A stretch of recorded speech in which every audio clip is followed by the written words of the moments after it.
Iran vows to fight till the bitter end as Donald Trump continues to bolster his armada of warships stationed in the Gulf. The escalatory moves from Washington have triggered alarm bells around the globe, with India urging its nationals to leave the country by any means necessary. Prime Minister Narendra Modi is preparing for a high-stakes two-day visit to Israel this week as Benjamin Netanyahu says he wants India to become part of an alliance to tackle radical Islam in West Asia. Violence spreads across Mexico. A military operation using U.S. intelligence kills the nation's most wanted drug lord but triggers chaos. Millions of people have been warned to stay off the streets as clashes between the cartel and security forces spark safety fears ahead of this summer's Football World Cup.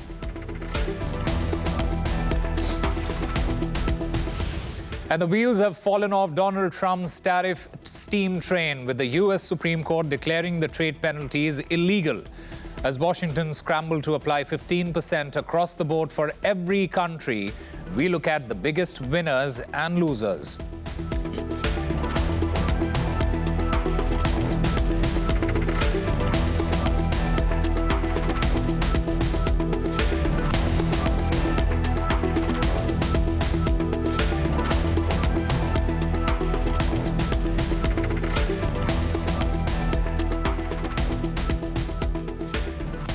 Hello and welcome. You're watching RT India. I am Usama Shahab, live from New Delhi. We have a packed bulletin ahead with major world developments, including our top story. India has urged nationals to leave Iran immediately after Donald Trump's latest ultimatum to the country to strike a deal with Washington on its nuclear program. India isn't taking chances. It has urged its citizens in Iran to leave immediately by any means necessary. In fact, ahead of another round of talks in Geneva on Thursday, Tehran has said that it will not bow down to U.S. pressure. We are in powerful position to defend ourselves. We know how to defend ourselves. We did it in 12 days war and we are fully prepared to prepare that if necessary. Our missiles are also in space of Israel. They can hit their targets in very exact way and they can do it again. If the U.S. attacks us, then we have every right to defend ourselves. If the U.S. attacks us, it's the act of aggression. What we do in response is that active self-defense. So, it is justifiable and legitimate. Now, despite Washington's pressure campaign, Iran is keeping diplomatic channels open while Washington, it ramps up its military presence in the region. That build-up, it includes the world's largest aircraft carrier, the USS Gerald R. Ford, along with other vessels including multiple destroyers and combat ships. All of them are within striking distance of the Middle Eastern nation. The announcement comes as the U.S. continues to amass its military forces in the region amid heightened tensions with Tehran. Well, hours before Oman's announcement, Iran's Foreign Minister Abbas Araghchi said that Iran is ready to put in place a full monitoring system to make sure that all its nuclear activities are for peaceful purposes. And of course, it says that Tehran actually needs nuclear energy for peaceful purposes as a signatory to the NPT, as well as being a member state of the IAEA. It has all the rights to enrich uranium on its soil and to use peaceful nuclear energy for civilian purposes. Well, this comes as Iran's Foreign Minister Abbas Araghchi has also said that Iran has paid heavy prices for keeping and protecting its peaceful nuclear program. He mentioned actually the loss of Iranian scientists, also the U.S.-Israel attacks on Iran's nuclear sites back in June. Also, Iran's Foreign Minister Abbas Araghchi said that Iran has faced almost 2 decades of U.S. sanctions over its nuclear program. Well, he said that despite all these, Iran believes that still it needs nuclear energy for peaceful purposes as a signatory to the NPT and a member state of the IAEA, and that military confrontation or military action cannot take nuclear science from the Iranian scientists, because nuclear science is in the minds of Iranians, has been embodied in the actually minds of embedded in the minds of the Iranian scientists, and that it cannot be bombed away. Well, this comes as U.S. officials, including U.S. President Donald Trump, have suggested earlier that Washington seeks zero enrichment by Tehran. This comes as U.S. State Secretary has earlier this month said that any kind of deal with Tehran would actually should include capping missile stockpiles, as well as the giving up of Iran's support for what they call proxies in the region. Well, this comes as Iran's Foreign Minister Abbas Araghchi said that for the time being, we are negotiating only nuclear issue with Washington, and that nothing else is on the table of negotiations. And he said that if the U.S. attacks Iran, definitely Tehran has all the rights to defend itself. We are in powerful position to defend ourselves. We know how to defend ourselves. We did it in 12 days war, and we are fully prepared to prepare that if necessary. Our missiles are also in space of Israel. They can hit their targets in very exact way, and they can do it again. If the U.S. attacks us, then we have every right to defend ourselves. If the U.S. attacks us, it's the act of aggression. What we do in response is that act of self-defense. So, it is justifiable and legitimate. Well, according to reports, the U.S.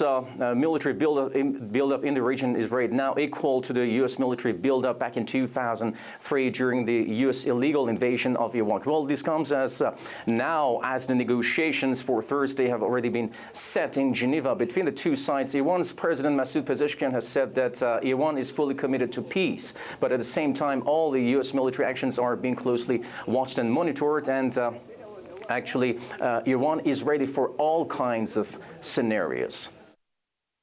Iran is committed to peace and stability in the region.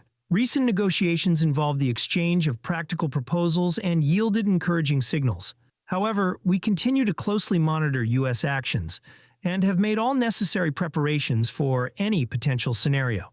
Both sides still sticking to their positions, and there seems no kind of a backing down from their positions. We have to wait in the coming days to see if negotiations can find a way out of such a standoff between the two sides, and if the coming days will test the negotiations as a practical solution to ease down tensions between the two sides, or we have to wait for a new round of military confrontation in the region. While America twists Iranian arms over its nuclear program, Israel, it is seeking wider support. Prime Minister Benjamin Netanyahu has touted a new strategic bloc, hoping to form what he calls a hexagon of alliances to counter radical Islamist forces in West Asia. This proposal, it comes ahead of the Prime Minister Narendra Modi's visit to Israel, with India, one of the nations Netanyahu has pinpointed for his new grouping.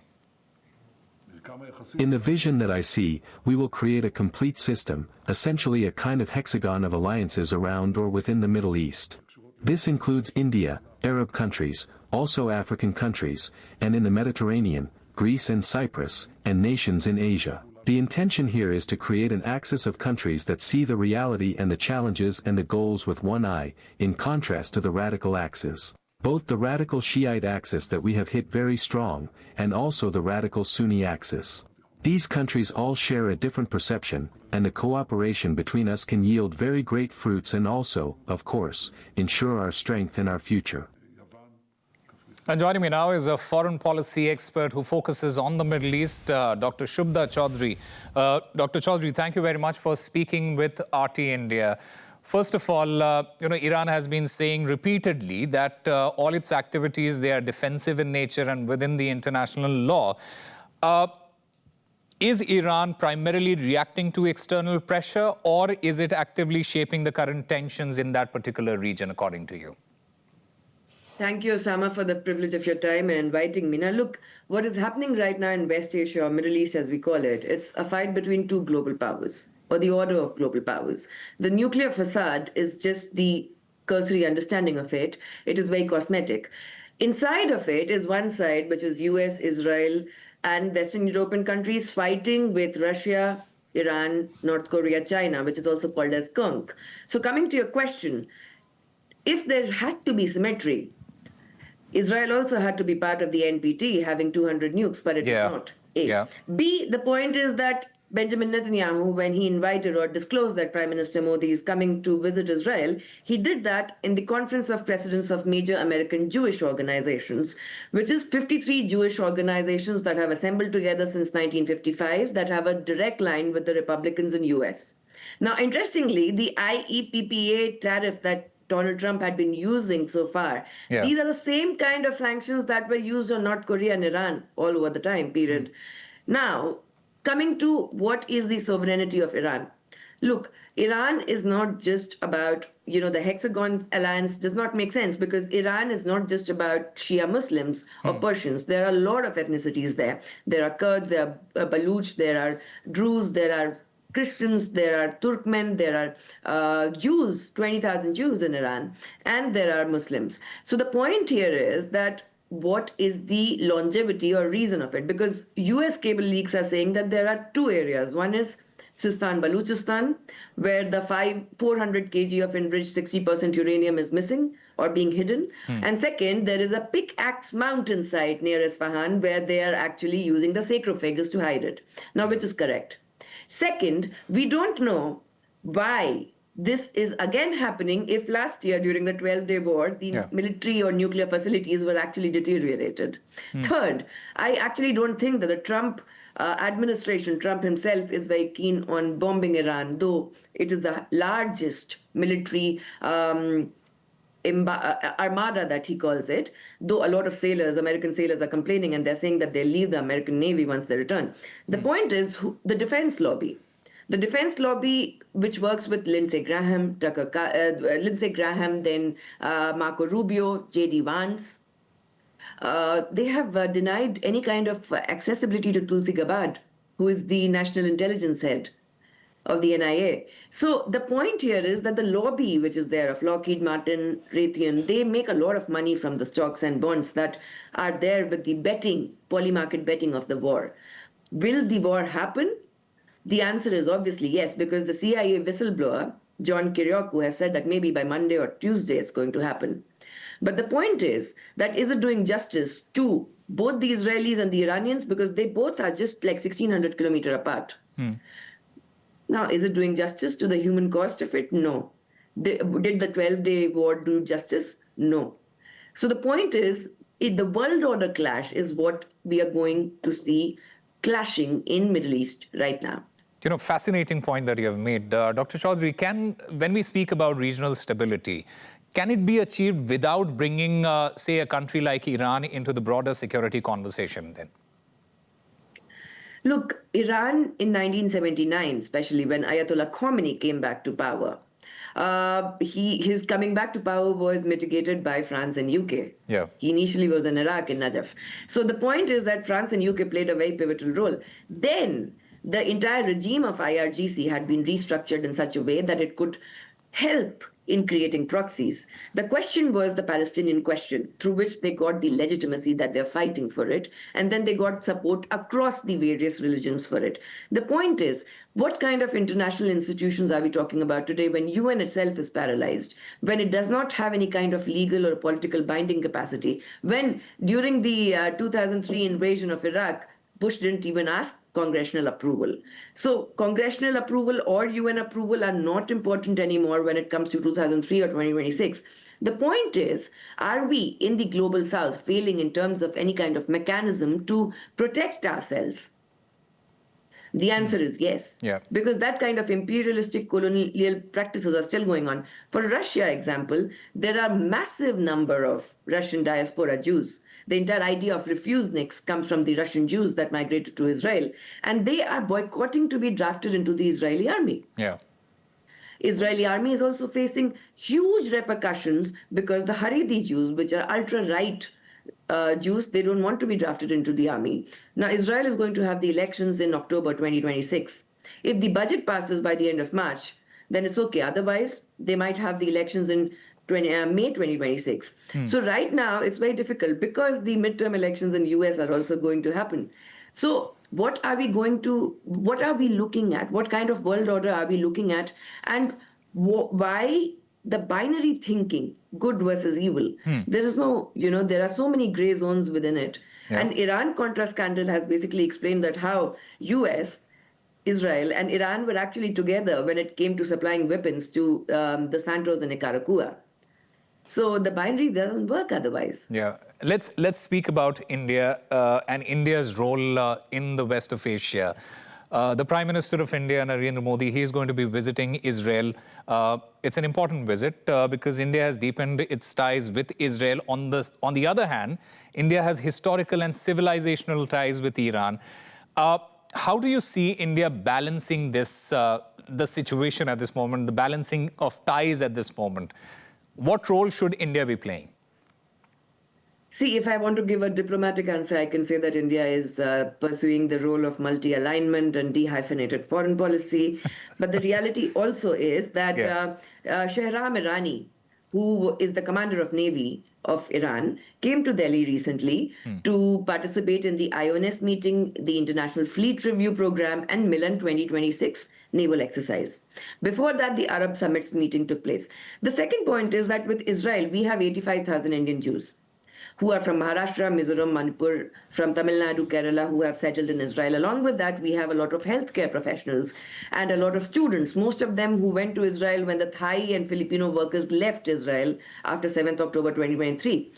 There was also, 4 to 5 days back, there was a video that circulated where Indian workers were being tortured in Ashkelon.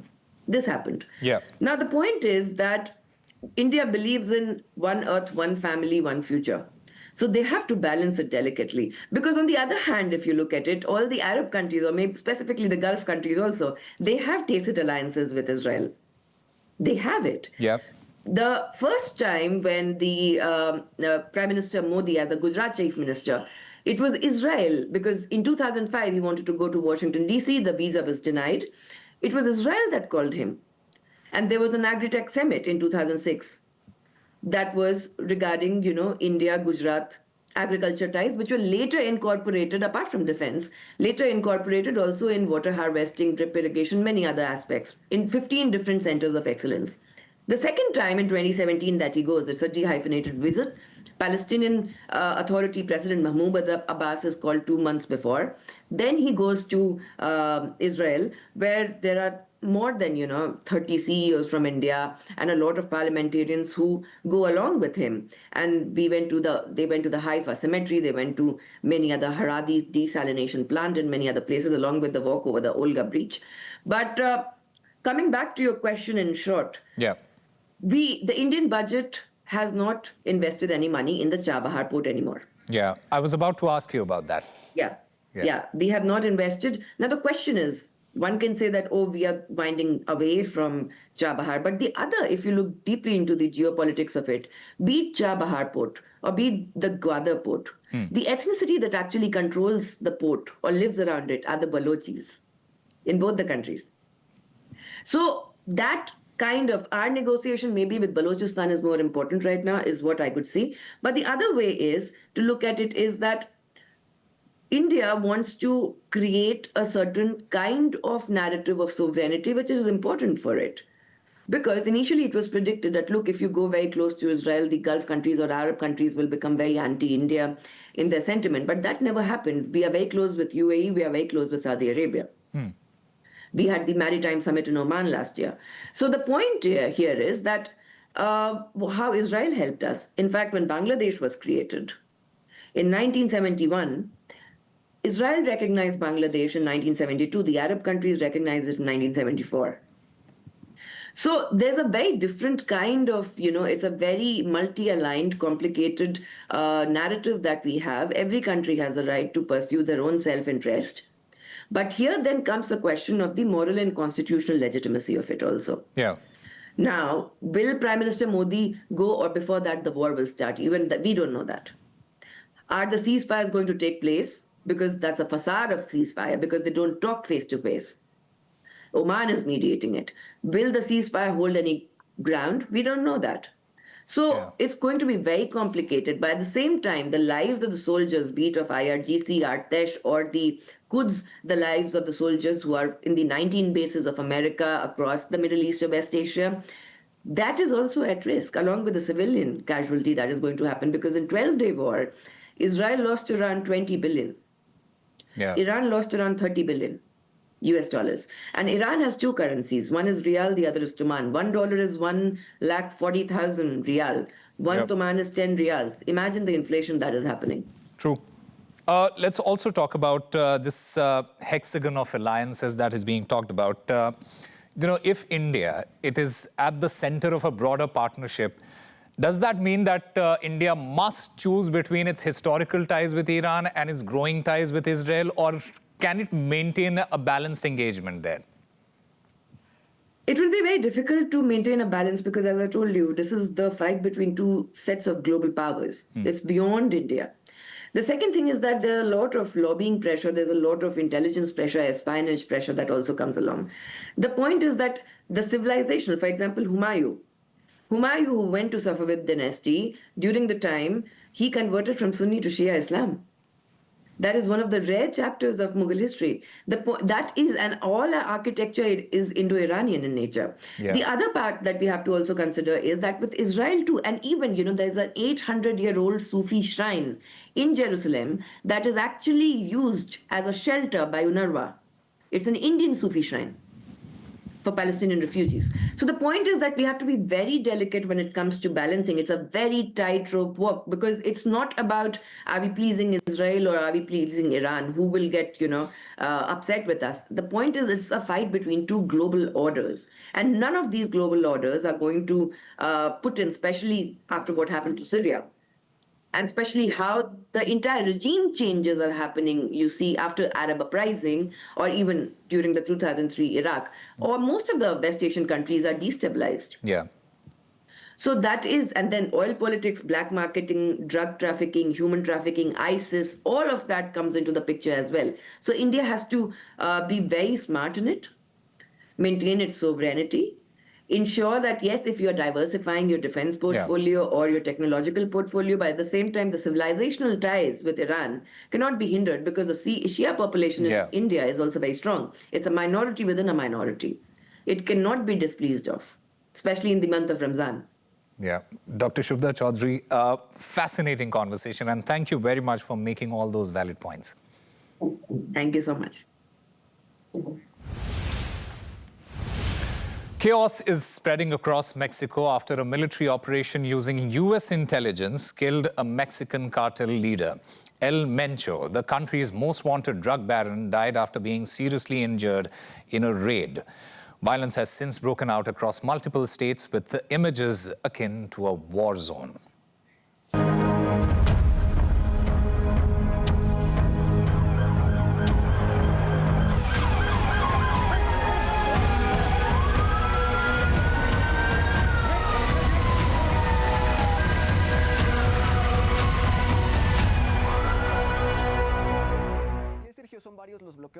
Several active blockades have been reported in the state of Jalisco, with impacts on roads in neighboring states or those near this entity within the Mexican Republic. In Jalisco, 4 people were killed during a confrontation between security forces and alleged members of the Jalisco New Generation Cartel, CJNG. It is presumed that the 50 fatalities were CJNG members. 3 others were seriously wounded in the clash. The Army stated that these individuals were airlifted to Mexico City, where they died en route. The Defense Ministry reported that among them was Nemesio Oseguera Cervantes, known as El Mencho, the leader and founder of the CJNG, one of the country's most dangerous cartels, renowned for its firepower and involvement in illicit activities across Mexico. The operation was conducted jointly with the United States government, which provided additional intelligence, though details of Washington's involvement were not disclosed. From early in the day, the term Code Red trended in news headlines, on social media, and elsewhere. In Jalisco, the epicenter of these events, it manifested in road closures, highway blockades, and vehicles set ablaze. The state's governor repeatedly urged residents to stay indoors. Even the president announced the suspension of in-person classes across Jalisco amid the unrest. The federal security cabinet confirmed the blockades without specifying locations, as these were being handled by federal authorities, and emphasized that protecting citizens remains the Mexican government's priority. Beyond Mexico, the U.S. Undersecretary of State, Christopher Landau, posted on his official X account that he had been informed Mexican security forces had killed El Mencho, one of the world's most bloodthirsty and ruthless drug traffickers. He hailed it as a major advance for Mexico, the United States, Latin America, and the world. This is no small matter. Nemesio Oseguera Cervantes has long been a top priority for both the Mexican government and Washington, which designated him a key target and offered a multi-million-dollar reward for information leading to his capture. We will continue monitoring developments, including any confirmation of this criminal leader's death. Well, thousands of Indian nationals are estimated to be residing in Mexico. The city is one of those to have been impacted by the ongoing wave of violence. The Indian embassy in Mexico has urged the people to shelter in place. Dear all Indian nationals in Mexico, there are ongoing security operations and related road blockages and criminal activity. Indian nationals should shelter in place until further notice. Avoid areas around law enforcement activity and avoid crowds. Keep family and friends advised of your location and well-being via phone, text, and social media. A huge victory for the Global South after multiple tariffs imposed by Donald Trump was struck down by the U.S. Supreme Court.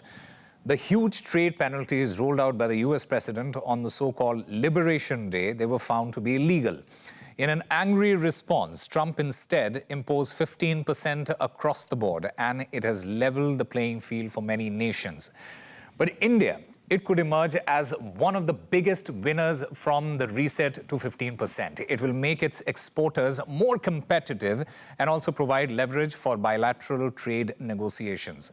China, it also stands to gain with easing pressure on its manufacturing exports. In fact, Brazil too could benefit from the significant tariff rollback, particularly in agriculture and commodity exports. In fact, Vietnam, Thailand, as well as Malaysia, they will see the reduced duties as a boost for their textiles, electronics, and furniture exports. But there is a downside for some nations and blocs that had already negotiated preferential terms with Washington. Great Britain, it could potentially face a dilution of previously negotiated advantages, while the European Union, it could also suffer if the new tariff rate applies, leaving the industrial exporters more exposed. In fact, I spoke to Professor and economist Santosh Mehrotra earlier, who explained that Europe has every right to freeze its trade deal with the United States, and India should do the same. Why are we surprised that they are pausing it? We should pause it. It is obvious that we should also do exactly the same thing. You may well turn around and say, oh, we had decided also that we will arrive at, we will be importing defense equipment from them, etc. That's a different negotiation. Okay. That's a totally different negotiation. There is no good reason for us to mix up our defense imports and the production of defense equipment with US technology transfer in India with what is civilian trade. There's no reason for us to mix the one with the other. Because clearly, as a sovereign country, if we do not assert our position, then what's the point of our, claiming, oh, we live in a multipolar world. Yeah. We are one of the poles of this multipolar world. We are also a member of the BRICS. Now, how are members of the BRICS going to react if we continue in the same vein as we've been negotiating with the United States, breathing down our necks for the last year? And going around the globe now for a look at some of the other stories making headlines today. In Nepal, a bus has plunged off a mountain highway, killing more than a dozen people, including tourists. A British and Chinese national, they are among those believed to be dead. The vehicle, it crashed down onto the banks of the Trishuli River while it was en route to the capital of Kathmandu, with rescue teams working at the site. An investigation is currently underway.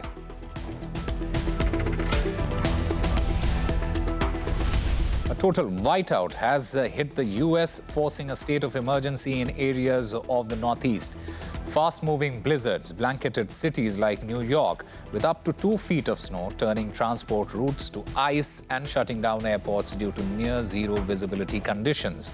The nation's weather service has issued further warnings as a winter bomb cyclone, it sweeps across the region, impacting tens of millions of people.